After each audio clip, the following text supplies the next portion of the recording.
Hello दोस्तों, तो हम लोग आज जानेंगे कवि रसखान द्वारा रचित प्रेम ऐनी श्री राधिका कविता के 10 इम्पॉर्टेंट ऑब्जेक्टिव प्रश्न के बारे में। ये प्रश्न काफ़ी इम्पोर्टेंट है, हमेशा एग्जाम में आए हैं और आते रहते हैं। ठीक है, तो हम लोग वीडियो को शुरू करते हैं। वीडियो को शुरू करने से पहले मैं आपको बता दूं कि जो रसखान जो कवि है वो कृष्ण की भक्ति करते हैं और इस भक्ति में, इस पाठ में उन्होंने श्री कृष्ण के भक्ति के बारे में बताया है। ठीक है, तो प्रश्न को शुरू करते हैं। हमारा पहला क्वेश्चन है, रसखान किसकी भक्ति करते हैं? किसकी भक्ति करते हैं? राम की, कृष्ण की, शंकर की या सभी? किसकी भक्ति करते हैं? कृष्ण की। प्रश्न दूसरा देखते हैं, रसखान के रचनाकार काल के समय किसका शासन था? औरंगजेब, हुमायूं, जहांगीर या अकबर? किसका था? जब रसखान जब रचना काल कर रहे थे तो उसमें किसका शासन था? तो जो था वो जहांगीर का था।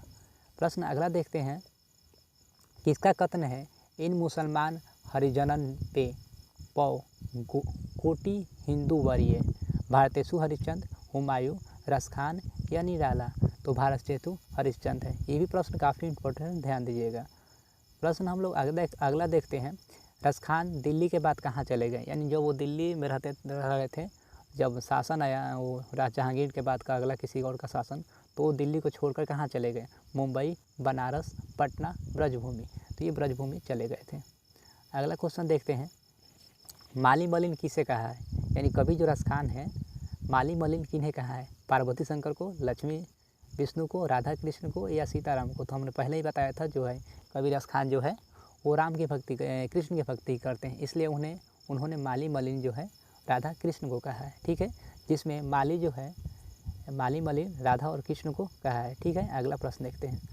अगला प्रश्न है, चोर चोर बोले तो चित्तचोर किसे कहा गया है? शंकर को, लक्ष्मी को, कृष्ण को या सीता को? तो जो कवि रसखान जो है ना, उनका मानना है कि जब से मैंने श्री कृष्ण को देखा है, मेरा जो मन है वो चोरी हो चुका है, श्री कृष्ण ने चोरी कर लिया है, इसलिए उन्होंने चोर कहा है उनको। तो किसने कहा, किसको कहा गया है? कृष्ण को। और किसने कहा है? तो रसखान ने। ये भी ध्यान रखिएगा। अगला क्वेश्चन देखते हैं, सुजान रसखान किसकी रचना है?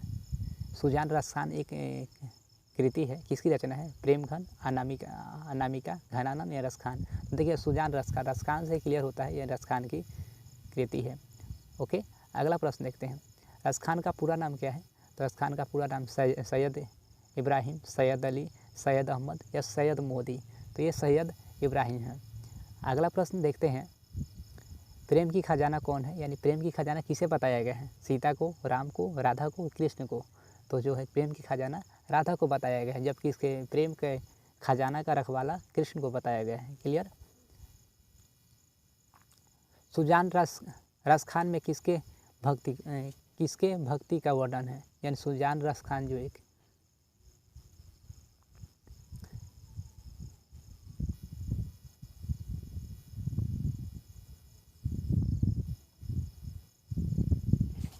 सुजान रसखान में किसके भक्ति का वर्णन है? सीता, राम, राधा, कृष्ण? जो सुजान रसखान जो कृति है, ये इसमें किसका वर्णन किए हैं? सीता का, राम का, राधा का, कृष्ण का? तो मैंने आपको पहले ही बताया, रसखान जो है वो कृष्ण की भक्ति करते हैं। तो ये जो सुजान रसखान जो कृति है, इसमें भी श्री कृष्ण की भक्ति का वर्णन किए हैं। क्लियर? आशा करते वीडियो अच्छी लगी होगी। इसी प्रकार के नोटिफिकेशन को पाने के लिए आप हमारे चैनल को सब्सक्राइब कीजिए और वीडियो को लाइक कीजिए।